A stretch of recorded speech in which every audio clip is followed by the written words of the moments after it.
Hello guys, welcome back to my YouTube channel Nigam Gyan. I am your host advocate Kushaldeep Shukla. Guys, आज की video बहुत ही interesting होने वाली है क्योंकि आज की वीडियो में हम डिस्कस करेंगे डिफरेंस कंपाउंडेबल ऑफेंस और नॉन कंपाउंडेबल ऑफेंस के बीच में।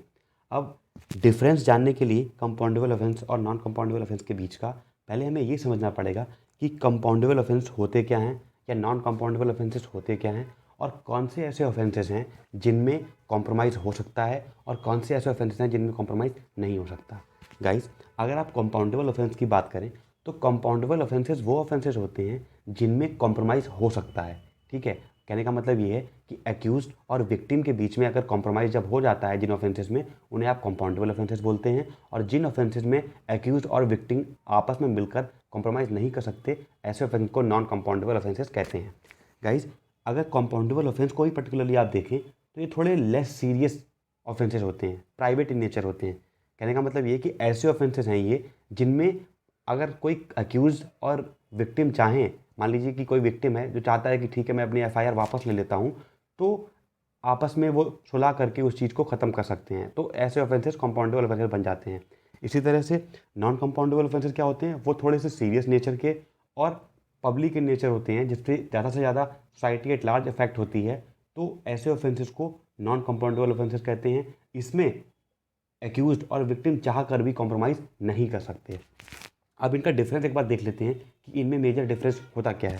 गाइज, अगर आप कंपाउंडेबल ऑफेंस की बात करें, अब देखिए इसका मीनिंग होता ही है सिंपल कि इट मीन्स टू कॉम्प्रोमाइज़। ठीक है, उसके बाद रीज़न क्या होता है, इसका रीज़न है कि जो ऑफेंस है वो बहुत ही सीरियस नेचर का नहीं, जैसे मैंने आपको बताया कि एक लेस सीरियस होते हैं। ठीक है, और सेक्शन 320 सीआरपीसी में 320 सीआरपीसी में कुछ लिस्ट ऑफ ऑफेंसेस दे रखे हैं। वहाँ पे ये बताया गया है कि 320 सीआरपीसी में जो भी ऑफेंसेस मेंशन्ड हैं उन्हीं को आप कंपाउंडेबल ऑफेंसेस बोलेंगे, उन्हीं ऑफेंसेस का कॉम्प्रोमाइज़ हो सकता है। और ये बहुत ही प्राइवेट नेचर के होते हैं। तो अगर इनकी एग्जांपल की बात करें तो डिफेमेशन है, हर्ट है, असॉल्ट है, या फिर हाउस ट्रेसपास है। तो जैसा कि आप देख रहे होंगे कि ये जो ऑफेंसेस हैं ये थोड़े से प्राइवेट नेचर के दिखते हैं, जैसे किसी के घर में घुसना या फिर किसी को डिफेम करना, ये एक प्राइवेट नेचर का ऑफेंस है। तो ऐसे में एक्यूज और विक्टिम अगर चाहें तो वो आपस में कॉम्प्रोमाइज़ कर सकते हैं। विक्टिम अगर चाहें तो अपनी एफआईआर या कंप्लेंट वापस ले सकता है। ठीक है, तो ये तो बात हो गई कंपाउंडेबल ऑफेंसेस की। इसी तरह से अगर आप नॉन कंपाउंडेबल की बात करें तो नॉन कंपाउंडेबल जो है उसमें कॉम्प्रोमाइज़ का कोई स्कोप नहीं होता है, उनमें कॉम्प्रोमाइज़ नहीं हो सकता है। ठीक है, और ये जो इसका रीज़न है वो रीज़न ये है कि ये जो ऑफेंसेस होते हैं ये ज़्यादा सीरियस होते हैं। मतलब कि कोई ग्रेव नेचर का जो ऑफेंस है वो नॉन कंपाउंडेबल ऑफेंस है, तो इसलिए उसका कॉम्प्रोमाइज़ नहीं हो सकता है अगर विक्टिम और एक्यूज चाहें उसके बावजूद भी। कि विक्टिम और एक्यूज चाह रहे हैं कि वो उनका जो सेटलमेंट हो जाए आपस में या कॉम्प्रोमाइज़ हो जाए, बट वो नहीं होगा क्योंकि वो जो ऑफेंस है वो नॉन कंपाउंडेबल है। ठीक है, तो offences not mentioned under section 320 of CrPC are non compoundable. जैसा कि मैंने आपको पहले बताया कि 320 सीआरपीसी सेक्शन में एक लिस्ट ऑफ ऑफेंसेस दे रखी है, जहाँ पे कंपाउंडेबल ऑफेंसेस कौन कौन से कंपाउंडेबल ऑफेंसेस हैं उनका नाम, उनका सेक्शन दे रखा है। मगर जो ऑफेंसेस 320 सीआरपीसी वाले जो सेक्शन है उसमें नहीं आते हैं वो सारे नॉन कंपाउंडेबल हो जाते हैं।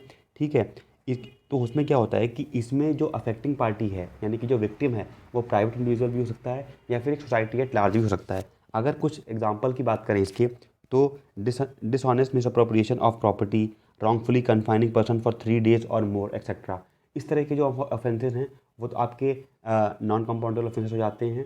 तो ऐसे ऑफेंसेस को आप कॉम्प्रोमाइज़ नहीं कर सकते हैं। ये था एक मेजर डिफरेंस और ये कुछ इंपॉर्टेंट पॉइंट्स थे कंपाउंडेबल और नॉन कंपाउंडेबल के डिफरेंसेस के बीच में।